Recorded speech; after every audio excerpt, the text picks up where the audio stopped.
Hello everyone, I am the Scary Midnight Dreams and I am here to help you to sleep today. So before that, like the video and subscribe to the channel. Also comment where are you from and what time is in your country right now. It was a night that the villagers of Black Hollow would not soon forget. The fog rolled in just before sundown, an unnatural tide that crept through the narrow lanes and over the rooftops, swallowing the world in a dense, suffocating gloom. The air grew heavy, laden with the scent of damp earth and something faintly metallic, like the tang of blood. From my window at the inn, I watched the fog twist and writhe, alive with shadows that seemed to move of their own accord. The fire crackled weakly in the hearth, its light unable to chase away the unease that had settled over the room.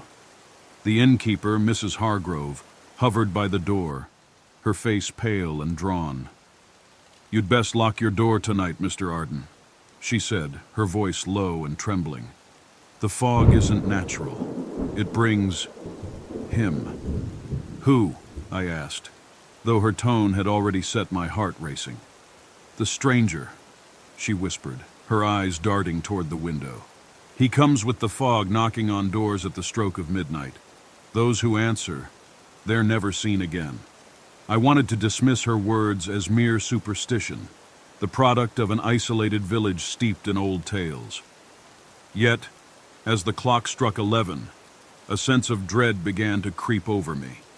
The fog pressed against the window panes like a living thing, and the silence outside was absolute, broken only by the occasional groan of the timbers as the inn seemed to shudder under some unseen weight. At midnight, the first knock came. It was a slow, deliberate sound, echoing through the stillness like a heartbeat. I froze, the hairs on the back of my neck standing on end. Mrs. Hargrove let out a small gasp, clutching the rosary that hung around her neck. "Don't answer it!" she hissed, her voice barely audible. The knock came again, louder this time. The sound seemed to vibrate through the very walls, filling the room with a terrible resonance. I moved to the window, my curiosity battling with the primal fear that gripped me. Peering through the fog, I saw him, a tall, shadowy figure standing motionless in the street. His outline was indistinct, his features obscured by the swirling mist.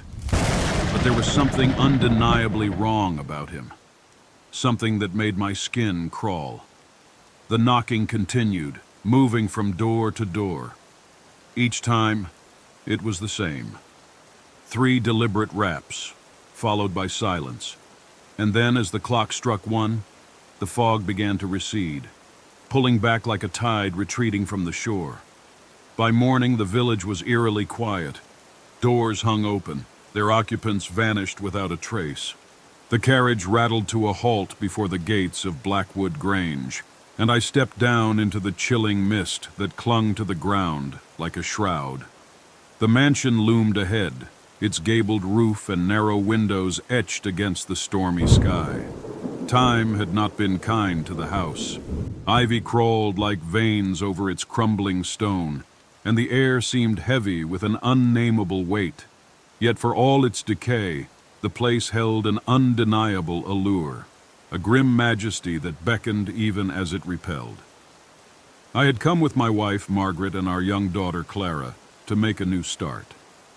The Grange, though in disrepair, had been a bargain too good to refuse, its history conveniently omitted by the solicitor who arranged the sale. As we crossed the threshold, the air grew colder, and I could not suppress a shiver. The grand hall was cavernous, its oak-paneled walls darkened with age. Yet it was not the dim light or the musty scent that unsettled me. It was the faint sound, a murmur, almost imperceptible, like the rustle of distant leaves. Margaret dismissed it as the wind, though there was none to speak of. "It's an old house," she said with a forced cheerfulness, her voice echoing in the vast emptiness. "Every creak and groan has a story." That night, as we settled into our rooms, the whispers began in earnest. They came from the walls themselves, faint and insidious, like voices speaking just beyond the edge of comprehension. At first, I thought it my imagination, the product of fatigue and the eerie atmosphere. But Margaret heard them too, and her face grew pale as she clutched Clara to her breast. "They're saying something," she whispered, her voice trembling, "but I can't make it out." Determined to uncover the source, I spent the following day exploring the house.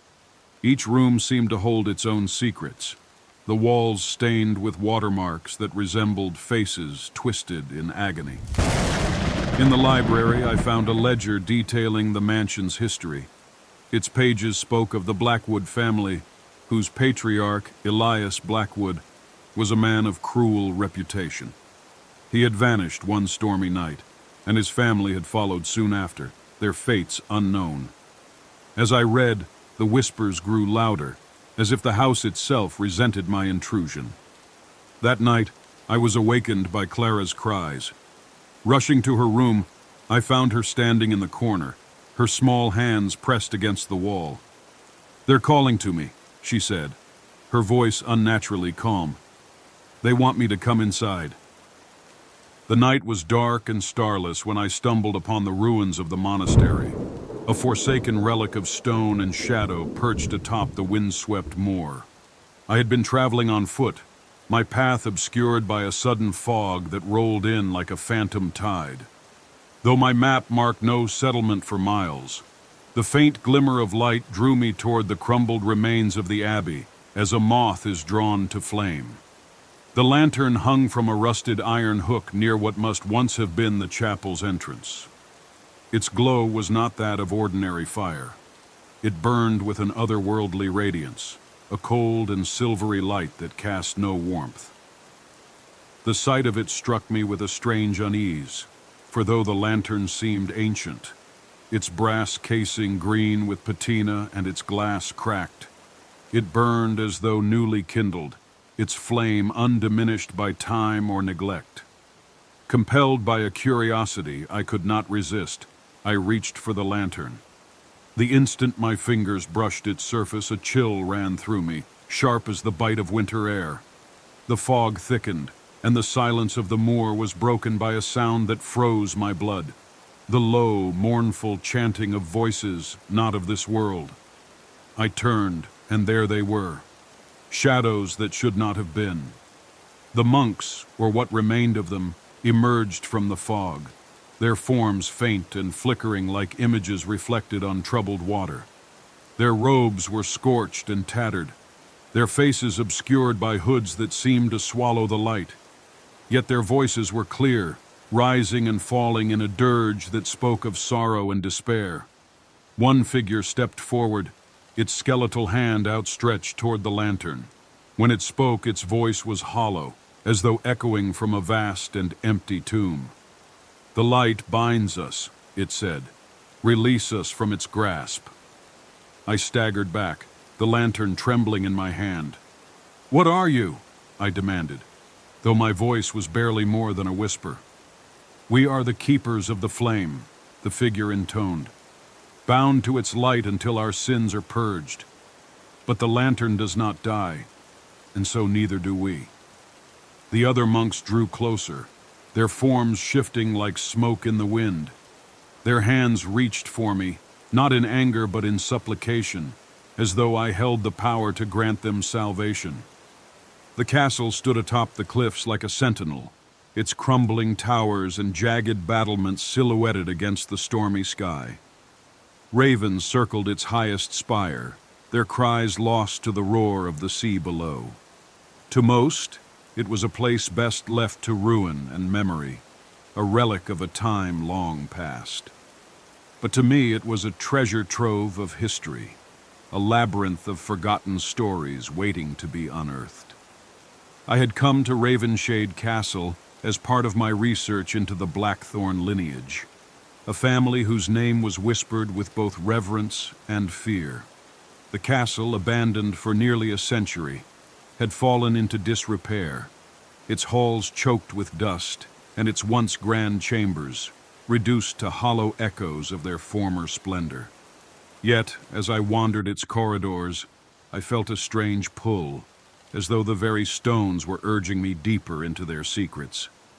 It was on the third day of my exploration that I discovered the door. I had been cataloging the artifacts in the Great Hall when a peculiar draft caught my attention. The air was cold and damp, carrying with it the faint scent of decay. Following the source, I found myself in a narrow passageway, its walls lined with faded tapestries that seemed to shiver in the dim light. The door was hidden behind one such tapestry, its outline barely discernible against the stone. Unlike the rest of the castle, which bore the marks of time and neglect, the door was pristine, its iron hinges free of rust and its surface unblemished. It was as though it had been waiting, untouched and unseen, for someone to find it.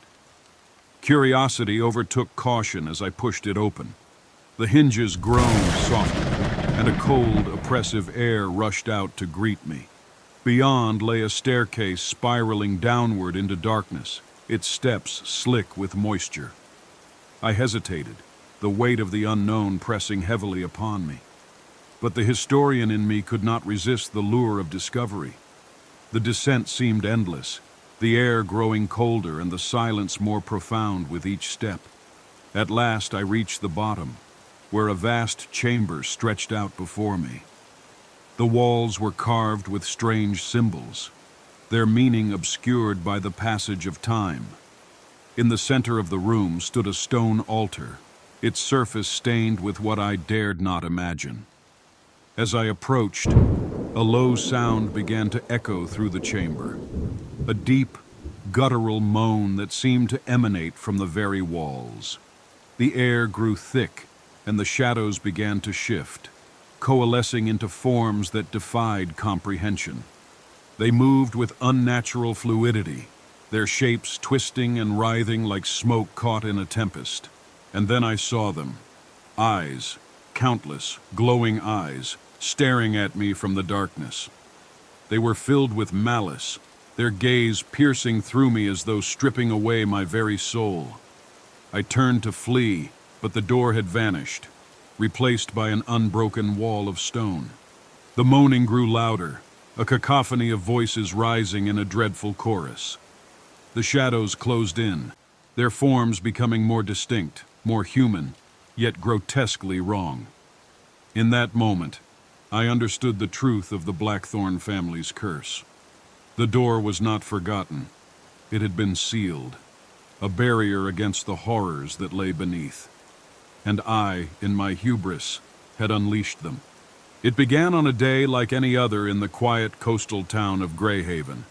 The morning sun had risen bright over the churning waves, and the fishermen had set out with the tide, their boats cutting through the silvered waters. By midday, however, the sky began to darken, an ominous veil creeping across the heavens with unnatural speed. The townsfolk paused in their tasks, casting wary glances upward as the light faded. It was not the gradual dimming of an approaching storm, nor the sudden eclipse of the sun, but a deep, inky blackness that consumed the sky. The air grew heavy, pressing down upon the town like a suffocating shroud, and a silence fell that was broken only by the distant crash of the waves. I had come to Greyhaven as a writer in search of inspiration, drawn by its rugged beauty and the promise of solitude. From the window of my rented cottage, I watched as the darkness deepened, swallowing the horizon until even the sea was lost to view. The townsfolk hurried to their homes, their faces pale with fear. Doors were bolted, shutters drawn, and the streets emptied as if by some unspoken command. By nightfall, the town was cloaked in an impenetrable gloom. The lamps in the square flickered weakly, their light unable to pierce the oppressive darkness. And then, from the direction of the shore, came the first sound, a low guttural cry that sent a shiver down my spine. I stepped outside, the cold air biting against my skin. The darkness was absolute, a void that seemed to pulse with a malevolent life of its own. The cry came again, closer this time, followed by the unmistakable sound of something moving through the streets. It was then that I saw them. Shapes emerged from the blackness, their forms grotesque and glistening as though wet. They moved with an unnatural grace, their limbs too long and their gait too fluid to be human. Their eyes glowed faintly like embers smoldering in the dark, and their mouths gaped wide, revealing rows of needle-like teeth. The creatures prowled the streets, their movements eerily silent, save for the occasional wet slap of webbed feet on the cobblestones. I watched in horror as they approached a house at the edge of the square. There was a frantic pounding from within, the sound of furniture being dragged against the door. But it was no use. The creatures swarmed the building, their claws raking against the wood with a sound that set my teeth on edge. A scream tore through the night, high and desperate, before being abruptly cut off. The silence that followed was more terrifying than the noise, a heavy, dreadful stillness that seemed to mock the futility of resistance. I stumbled back into my cottage, my heart pounding. The creatures were hunting, and the darkness was their ally. Whatever had brought this unnatural night to Greyhaven, it had come from the sea, and it would not leave until it had claimed us all. The cabin stood at the edge of a dense forest, its weathered timbers blending into the wild landscape as if it had grown there, rather than been built. It was precisely what I had been searching for, a place of solitude, far removed from the clamor of the city. Here, I would finally finish my novel, uninterrupted by the demands of the world. The first few days passed uneventfully. The mornings were spent at my desk, the afternoons wandering the wooded trails, and the evenings by the fire, a glass of brandy in hand. The isolation was invigorating, and I felt the creative energy stirring within me, words flowing as they hadn't in months. But on the fourth night, I awoke to a sound that made my blood run cold. It was faint at first, a muffled noise that seemed to rise from the very bones of the cabin. At first, I dismissed it as the creaking of old wood settling into the earth. But as I lay there in the dark, straining to hear, the sound grew clearer, a low, anguished cry, like the voice of someone trapped and pleading for release. I sat up, my heart pounding.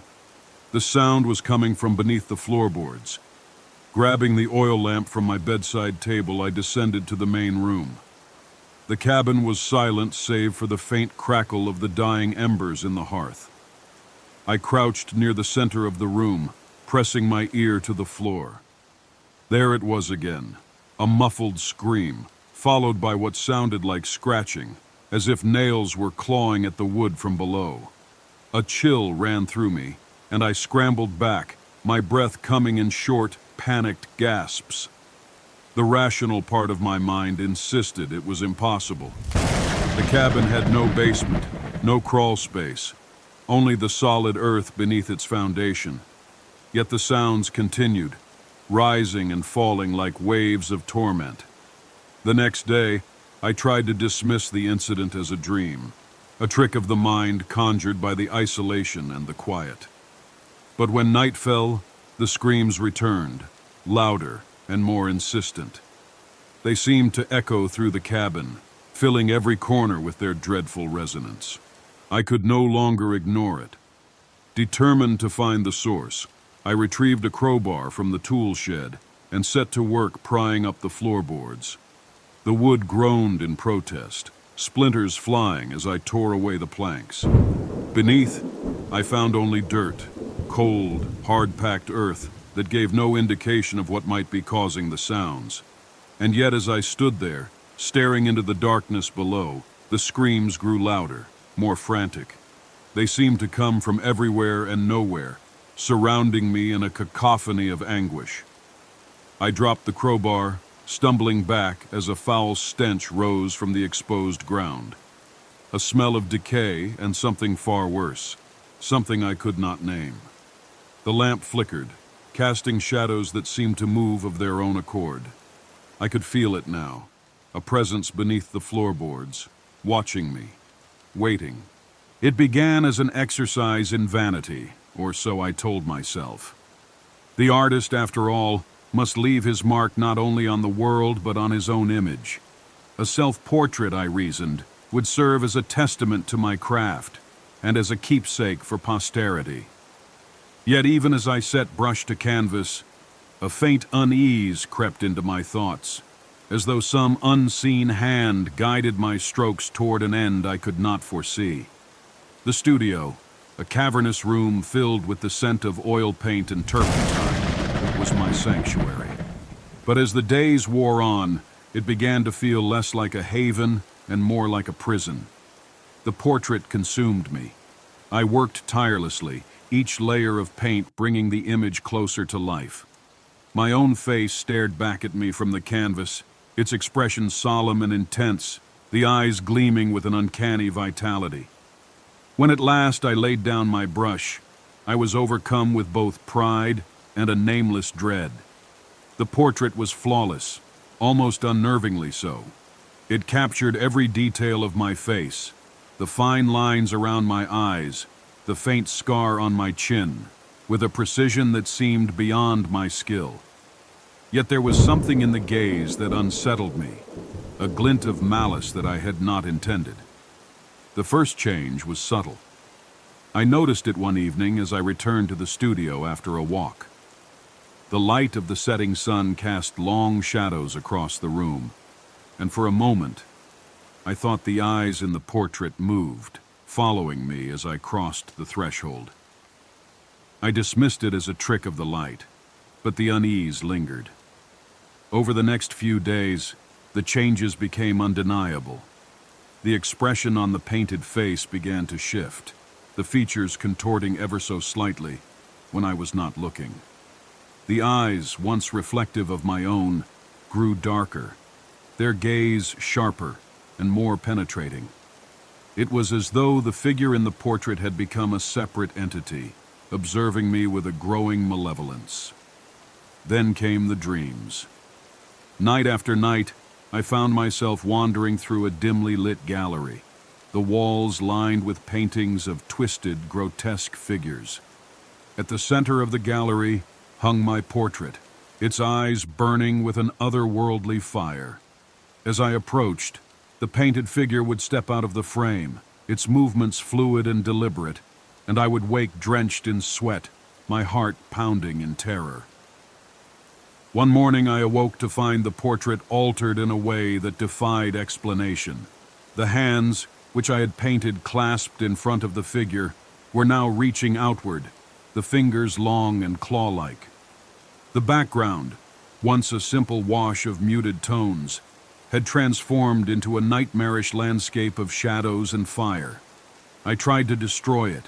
In a fit of desperation, I slashed at the canvas with a knife, tearing through the painted surface. But as the fabric fell away, I saw that the image beneath remained intact, the painted figure now smiling with a cruel satisfaction. The portrait was no longer a reflection of me. It had become something else entirely. Something alive, something hungry. And as I write this, I can feel its gaze upon me, unblinking and insatiable, waiting for the moment when it will step out of the frame and take my place. The house stood at the edge of the moor, a silhouette of crumbling grandeur against the pale light of the moon. Its windows were dark, its roof sagging under the weight of decades, and its facade bore the scars of time and neglect. To the villagers, it was a place best avoided, a relic of misfortune and whispered curses. But to us, it was an irresistible lure, a challenge to our courage and curiosity. We were 5 in number, bound by the recklessness of youth and a shared fascination with the macabre. The tales of Hawthorne House, with its moving shadows and vanishing inhabitants, had reached our ears one evening at the inn. A few pints later, emboldened by bravado and ale, we resolved to see the place for ourselves. The air grew colder as we approached, the wind carrying with it a faint, mournful wail that might have been the moor itself, or something far less natural. The house loomed before us, its once grand doorway yawning open like a mouth waiting to devour. We stepped inside, our lanterns casting flickering beams that seemed swallowed by the oppressive darkness.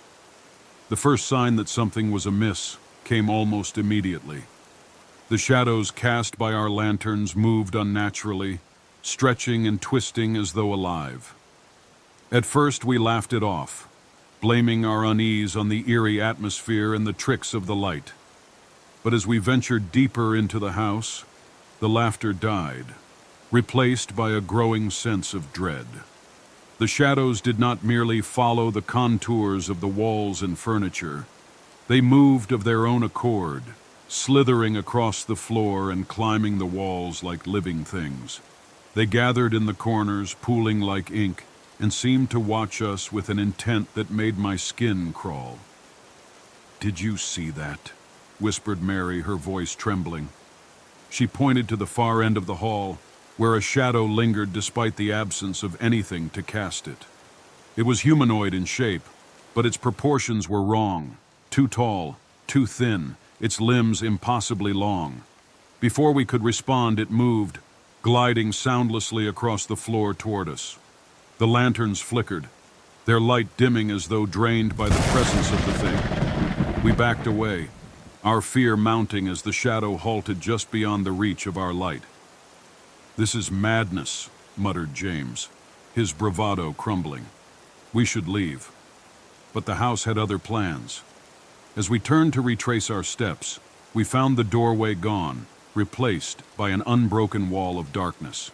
The air grew heavy, and a low, resonant hum filled the space, vibrating in our very bones. One by one, the shadows began to close in. Mary was the first to vanish, her scream cut short as the darkness engulfed her. We searched frantically, calling her name, but there was no trace of her. Only the oppressive silence and the shifting shadows that seemed to mock our despair. The others followed in quick succession. Thomas disappeared while trying to force open a window, his lantern falling to the floor and extinguishing with a hiss. James and Henry were taken together, their figures swallowed by a tide of darkness that surged toward them like a living wave. Now I am alone, my lantern flickering weakly as the shadows circle closer. I can feel their cold touch, their silent hunger. The house is alive, and it will not let me leave. In the heart of Ashwick, a village so small it seemed forgotten by time, there stood an ancient well. Its stones were weathered and blackened, the iron grate that once covered its mouth long since rusted away. The villagers avoided it, skirting the square where it stood as though proximity alone might draw them into its cursed grasp. I arrived in Ashwick on a damp autumn evening, the air thick with the scent of rain and wood smoke. My purpose was simple enough, to document the local legends for a compendium of folklore I was compiling. The well was mentioned almost immediately, its story recounted in hushed tones by the innkeeper as he poured my ale. "They say it calls to you," he murmured, glancing over his shoulder as though the well itself might overhear. "A voice, soft at first, whispering your name. If you answer, it grows louder, more insistent, until you can't help but look." "And what happens then?" I asked, intrigued. His face darkened. "You vanish. Some say the well takes your soul. Others claim it drags you to the depths where something waits, something that hungers." I dismissed the tale as superstition, the kind of story born from fear and isolation. But as the days passed, I found myself drawn to the well, its shadowed mouth a silent challenge. The villagers avoided even speaking of it, their fear palpable, and that fear only fueled my curiosity. On the third night, unable to resist the pull any longer, I ventured to the square. The moon hung low in the sky, its pale light casting the well in stark relief against the cobblestones. The air was still, the village silent save for the distant hoot of an owl, As I approached, I felt a strange sensation, as though the very air around the well was thicker, heavier, and then I heard it, a whisper, faint and almost imperceptible, carried on the wind. Edward. My blood ran cold. It was my name spoken with a familiarity that sent a shiver down my spine. I froze, straining to hear, and the voice came again, louder this time. Edward, come closer. Against my better judgment, I stepped forward, the pull of the voice irresistible. It was not merely a sound, but a feeling, a compulsion that tugged at my very soul. I peered over the edge, my lantern casting a feeble glow into the blackness below. The well seemed impossibly deep, the light swallowed by the void. And then, from the darkness, I saw movement. A ripple like water disturbed, though no liquid lay within. The voice rose again, joined by others, a cacophony of whispers that echoed up from the depths. Join us. I staggered back, my heart pounding. The voices grew louder, more desperate, each one distinct, yet blending into a dreadful harmony. Faces began to form in the shadows, pale and spectral, their eyes hollow and pleading. The ground beneath me seemed to shift, pulling me toward the edge. I clung to the stones, my fingers scraping against the rough surface as the whispers turned to screams. Edward, look closer. I fled, the sound of their cries chasing me through the empty streets. Even now, as I sit in the safety of the inn, I can hear them, faint but persistent, calling my name from the darkness. The well does not forget, and I fear it will not stop until I return. The candle burned low, its flickering flame casting long, wavering shadows on the walls of the abandoned barn. The five of us sat in a circle, our faces pale and solemn in the dim light. Outside, the wind howled through the trees, rattling the wooden slats and making the structure groan like a living thing. It had been my idea, the pact. We were children then, no more than 12, drunk on tales of bravery and dark oaths sworn in blood. The candlelight made it feel real, binding, as though the tiny flame bore witness to our promises. We swear, I said, my voice trembling with the gravity of the moment, that no matter what happens, we will protect each other. Forever. The others nodded, their expressions a mixture of fear and excitement. One by one, we pricked our fingers with a rusty needle, letting a single drop of blood fall onto the candle's waxy surface. It hissed and sputtered, the flame flaring briefly as though it, too, accepted our vow. For years, we thought little of that night. Childhood gave way to adolescence, and the pact became a distant memory, a foolish game we had played in the innocence of youth. But then, one by one, the others began to die. It started with Clara. She had moved to the city, chasing dreams of a brighter future. I received the news in a terse letter from her mother. An accident, they said, though the details were strange. Her body had been found in her apartment, the windows locked from the inside, a circle of melted wax surrounding her bed. Next was Peter, found drowned in the pond where we had once spent summer afternoons. The authorities ruled it a tragic mishap, but those who discovered him spoke of an eerie calm to the water, as though it had claimed him deliberately. By the time Henry and Martha were taken, I could no longer dismiss the pattern. Each death was marked by the presence of wax, the faint smell of burnt tallow lingering in the air. It was as though the candle from that long-ago night had become an unholy sentinel, ensuring our promise was kept, or punishing us for forgetting. Now, I am the last. The flame of my own candle flickers before me as I write this, its light casting grotesque shadows that seem to move with a life of their own. The air is heavy, suffused with the acrid scent of burning wax, and I can feel the presence of something watching, waiting. The whispers began hours ago, faint and insistent, growing louder as the night deepens. They speak of the pact, of the promise we made beneath the candlelight, and the debt that remains unpaid. I do not know what it wants, only that it will not stop until the circle is complete. The flame grows smaller, its light dimmer, and I know that when it dies, so too will I.